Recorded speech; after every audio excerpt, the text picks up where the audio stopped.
Welcome uli here sa Pinoy Esoteric. This is Maestro J. At meron naman tayong panibagong kwento ng Pinoy Esoteriko. At ito ay tungkol sa isang mutya na nagbibigay ng swerte at pagkakaroon ng rangya sa buhay.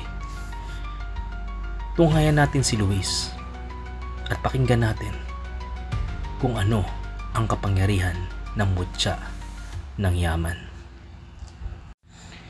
Sa isang maliit na bayan sa Masbate, isinilang si Luis sa isang mahirap ngunit masipag na pamilya. Ang kanyang ama ay isang mangingisda, samantalang ang kanyang ina ay isang tindera ng gulay sa palengke.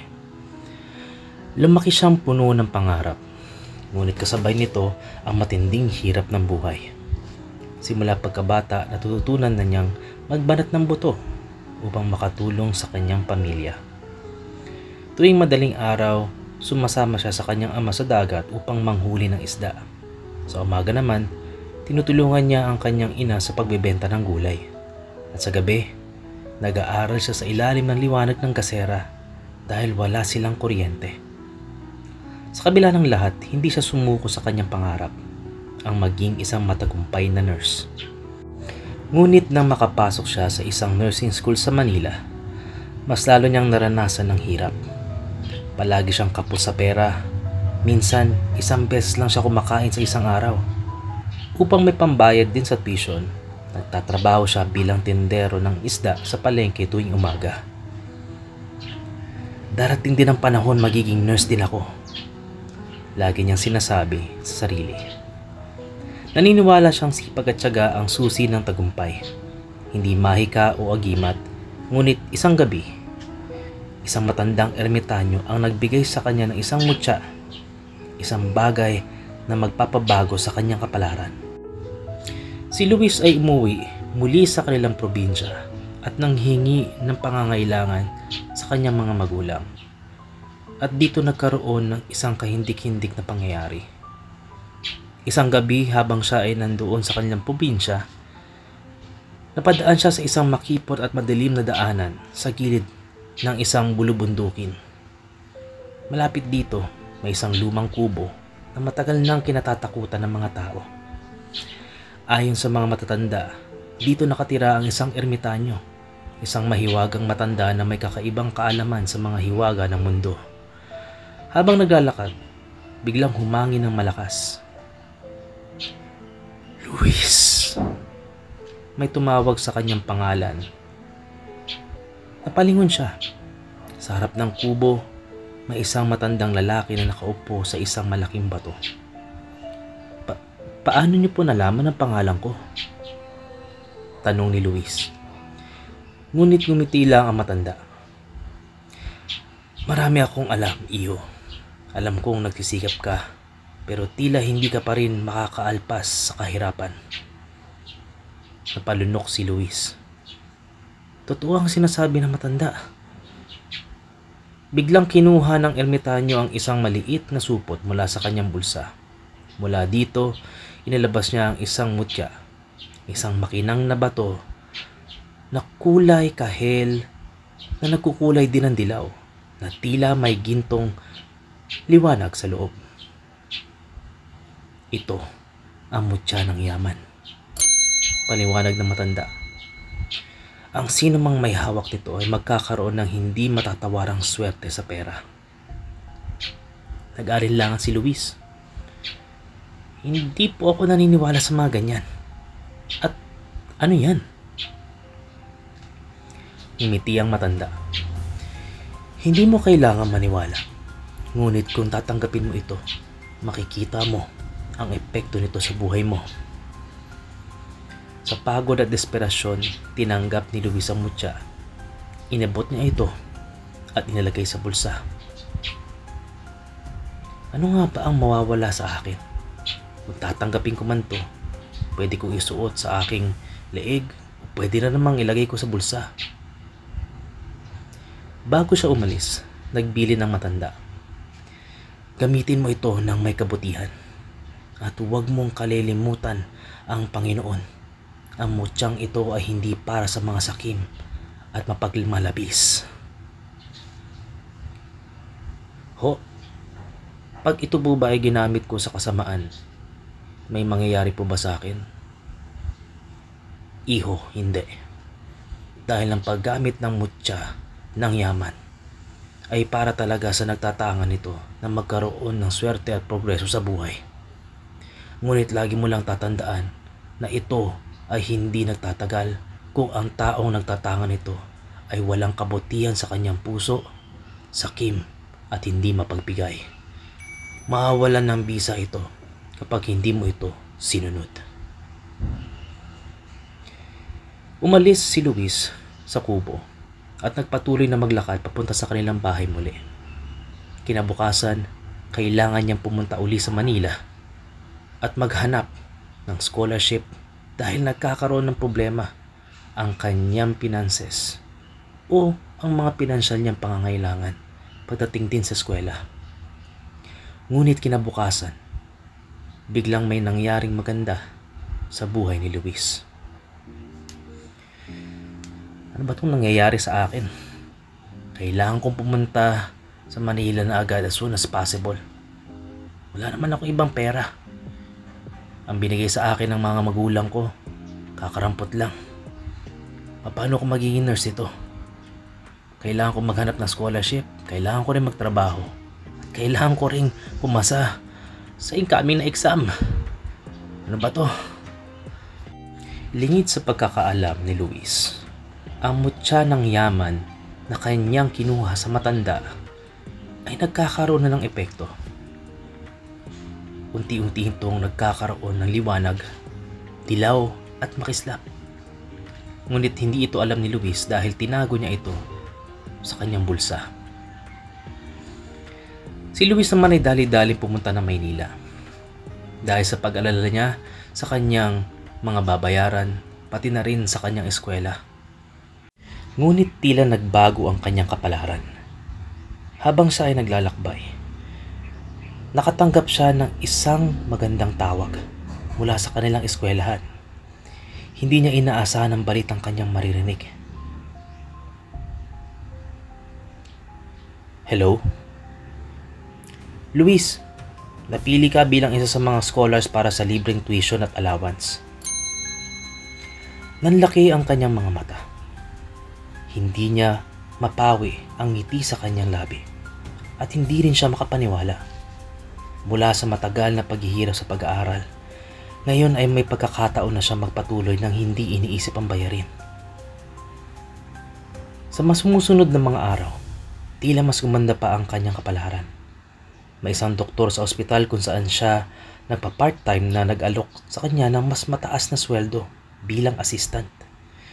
Isang kamag-anak naman, matagal nang hindi nagpaparamdam, ang biglang nagpadala ng pera sa kanya. Para bang lahat ng kanyang pinapangarap ay kusang dumarating. Diyos ko, ang ganda ng tadhana ko. Ito nga ba ang nagiging epekto ng mutya ng yaman?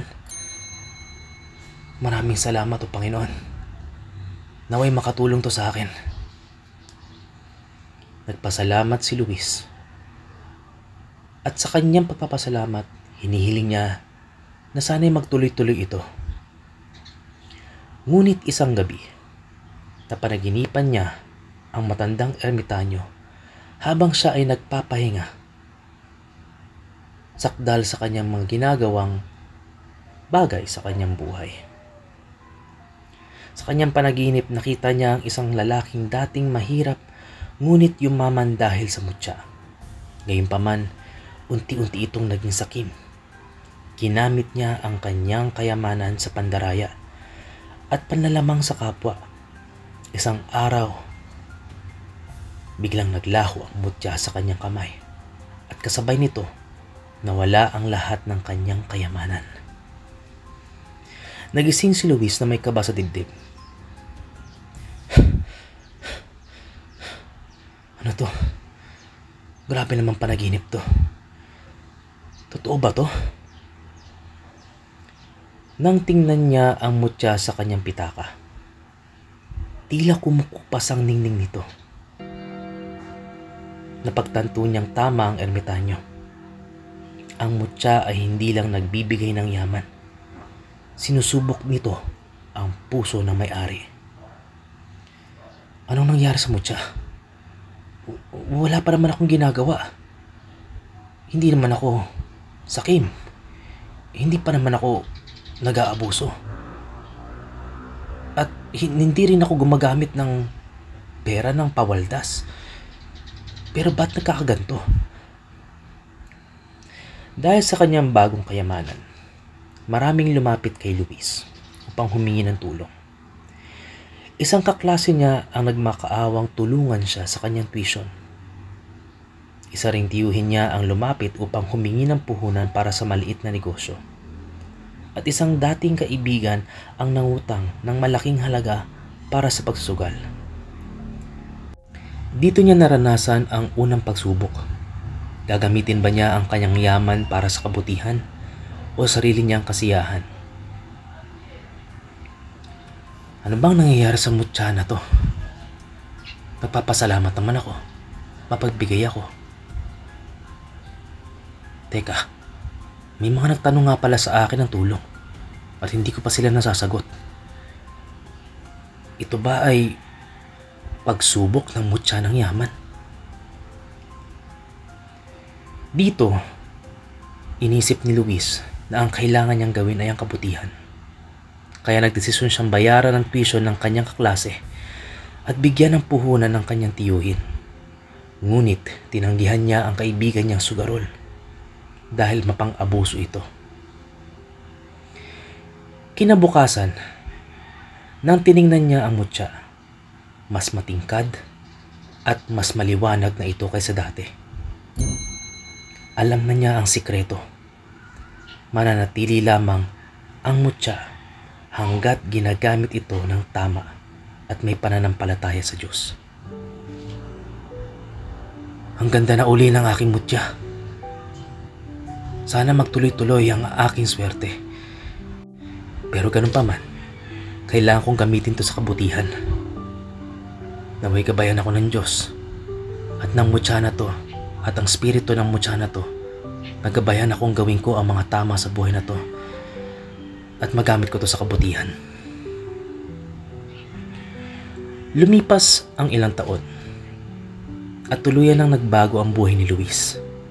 Natapos niya ang kanyang pag-aaral at naging isang matagumpay na nurse sa isang prestisyosong ospital sa Manila. Bumalik siya sa Masbate at nagpatayo ng libreng klinika para sa mga mangingisda at magsasaka. Dahil sa kanyang kabutihan, patuloy na dumarating ang biyaya sa kanyang buhay. Hindi na kailangan magbanat ng buto. Hindi na rin kailangan ding magbanat ng buto ng kanyang mga magulang. Binigyan niya ng maayos at komportableng buhay ang kanyang mga kamag-anak. At ang mutya ng yaman, nananatili ito sa kanya kasing liwanag ng araw at nagbibigay ng magandang enerhiya sapagkat mananatili lamang ito hanggat ang may-ari nito ay mabuti ang puso, marunong magbahagi sa nangangailangan at higit sa lahat nagtitiwala sa Panginoon. Dahil ang tunay na yaman ay hindi nasusukat sa pera, kundi sa kabutihang ibinabahagi mo sa iba at sa pananampalataya mong hindi kailanman nawawala sa Diyos.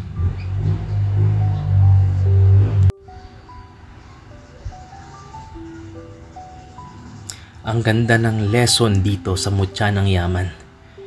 Makapangyarihan talaga ang mga mutya.